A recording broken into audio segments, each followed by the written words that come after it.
Ternyata di dalam Al-Quran, Allah Subhanahu wa Ta'ala menjanjikan 3 hal kepada Yahudi. Dari 3 janji itu, 2 telah terjadi dan 1 belum terjadi. Dan apakah janji Allah Subhanahu wa Ta'ala untuk bangsa Yahudi?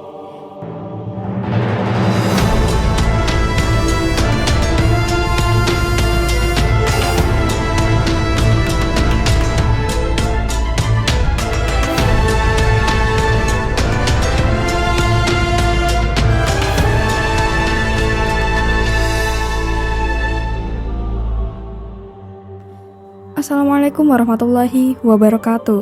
Halo Sobat Muslimpedia, semoga Allah selalu menjaga antum semuanya. Dan di video kali ini kita akan membahas tentang 3 janji Allah kepada Yahudi sebelum turunnya Imam Mahdi untuk merebut Masjid Al-Aqsa. Jika kita berbicara tentang bangsa Yahudi, pasti akan berkaitan dengan Bani Israel. Bani Israel ini memiliki kisah yang cukup terkenal dan sering disebutkan di dalam Al-Quran. Yahudi merupakan suku bangsa yang merangkap sebagai agama. Kata Yahudi diambil dari salah satu marga dari 12 leluhur suku Israel yang paling banyak keturunannya, yaitu Yahuda. Yahuda ini adalah salah satu dari 12 anaknya Nabi Yakub alaihissalam. Nabi Yakub sendiri diperkirakan hidup sekitar abad ke-18 sebelum Masehi. Nabi Yakub ini memiliki nama lain yaitu Israel. Kata Israel sendiri terdiri dari 2 kata Isra yang artinya hamba dan El yang artinya Tuhan. Arti Israel adalah hamba Tuhan. Kemudian Allah mengutus banyak nabi kepada kaum ini, melebihi jumlahnya nabi yang diutus di tempat lain. Janji Allah Subhanahu wa Ta'ala yang pertama untuk bangsa Yahudi.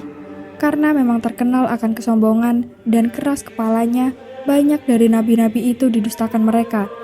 Bahkan ada beberapa nabi yang mereka bunuh dengan sengaja. Apakah setiap datang kepadamu seorang rasul membawa suatu pelajaran yang tidak sesuai dengan keinginan kalian, lalu kalian bersikap sombong? Kemudian beberapa orang di antara nabi itu kalian dustakan dan beberapa nabi yang lain kalian bunuh.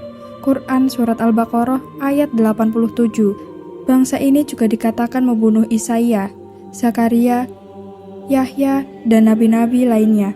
Padahal mereka tahu itu tidak dibenarkan, dan Allah juga menyebutkan bahwa orang-orang Yahudi itu telah berupaya untuk membunuh Isa tapi tidak berhasil.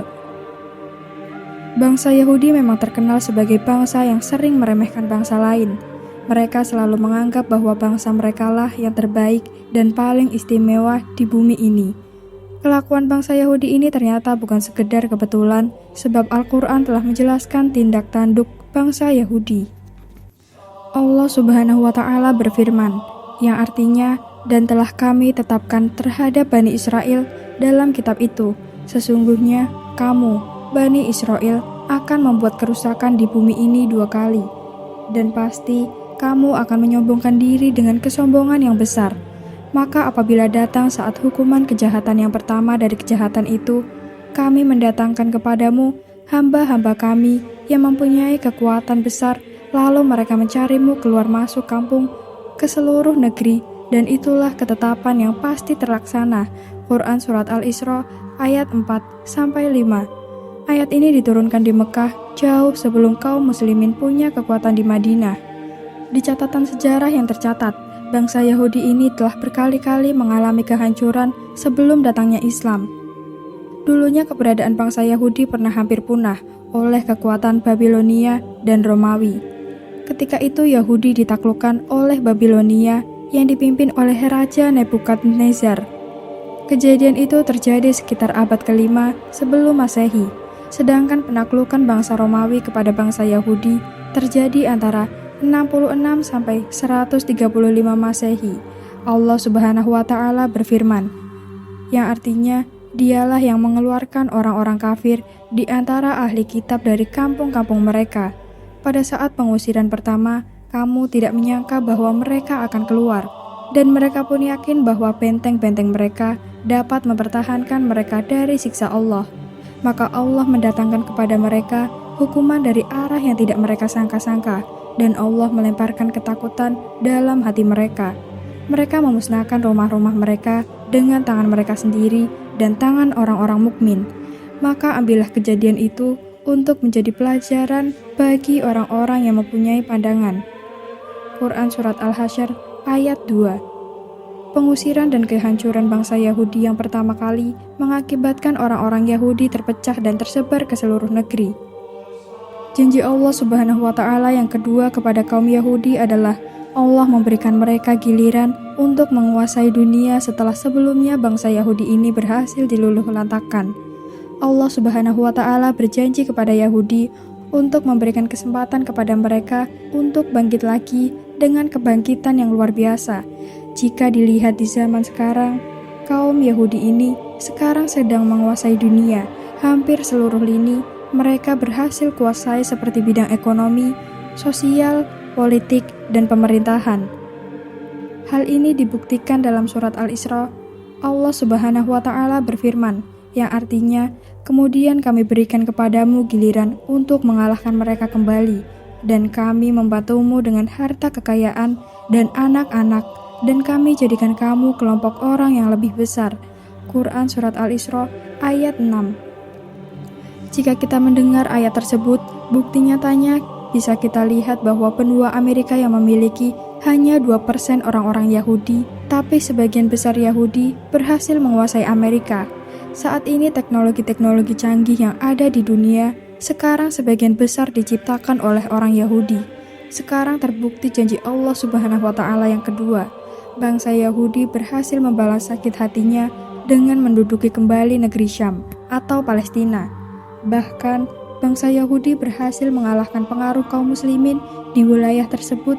Lalu yang tadinya bangsa Yahudi ini mengungsi ke beberapa negara, kini mereka pada berbondong-bondong pulang ke tanah Palestina. Kepulangan mereka ke negeri yang dijanjikan itu tidak bisa dicegah dan dihalau oleh kaum muslimin. Kesombongan bangsa Yahudi makin meningkat, manakala ekonomi dan militer mereka di-backing oleh Barat. Derita umat Islam di Palestina karena dijajah oleh bangsa Yahudi membuat sedih umat Islam di seluruh dunia. Kekejaman yang dilakukan Yahudi Israel hanya akan mempercepat datangnya siksaan dan hukuman Allah Subhanahu wa Ta'ala. Janji Allah yang ketiga untuk bangsa Yahudi. Hal ini sebagaimana yang telah dijanjikan Allah yang dijelaskan di dalam Al-Quran. Jika kamu berbuat baik, berarti kamu berbuat baik bagi dirimu sendiri. Dan jika kamu berbuat jahat, maka kejahatan itu bagi dirimu sendiri. Dan apabila datang saat hukuman bagi kejahatan yang kedua, kami datangkan orang-orang lain untuk menyuramkan muka-muka kamu. Dan mereka masuk ke dalam masjid, sebagaimana musuh-musuhmu memasuki pada kali pertama, dan untuk membinasakan sehabis-habisnya apa saja yang mereka kuasai. Quran Surat Al-Isra ayat 7. Dari ayat itu, janji Allah Subhanahu wa Ta'ala akan memastikan suatu hari nanti bahwa bangsa Yahudi akan dimusnahkan dari muka bumi. Kaum muslimin pun akan kembali menguasai Masjidil Aqsa yang sekarang sedang berusaha dihancurkan oleh Yahudi di Palestina. Menurut kabar yang beredar, usaha penghancuran Masjidil Aqsa itu ada dua sebab.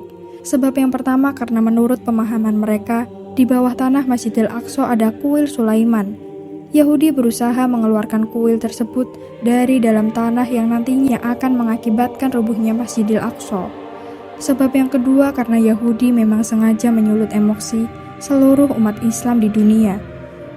Di hari menjelang kiamat nanti, kaum muslimin akan merebut kembali tanah Palestina dan Masjidil Aqsa. Ketika itu kaum muslimin di seluruh dunia akan dipimpin oleh salah seorang keturunan Rasulullah SAW, yaitu Imam Al-Mahdi. Janji ketika ini masih belum terjadi dan pasti akan terjadi. Palestina dan Masjidil Aqsa akan dikuasai oleh kaum muslimin. Itulah 3 janji Allah kepada Yahudi sebelum turunnya Imam Mahdi untuk merebut Masjidil Aqsa. Gambar yang ditampilkan hanya ilustrasi, dan kami memohon maaf jika ada kesalahan dalam penulisan maupun penyebutan. Semoga konten ini bisa menghibur dan bisa memberikan inspirasi kebaikan dalam kehidupan sehari-hari. Wassalamualaikum warahmatullahi wabarakatuh.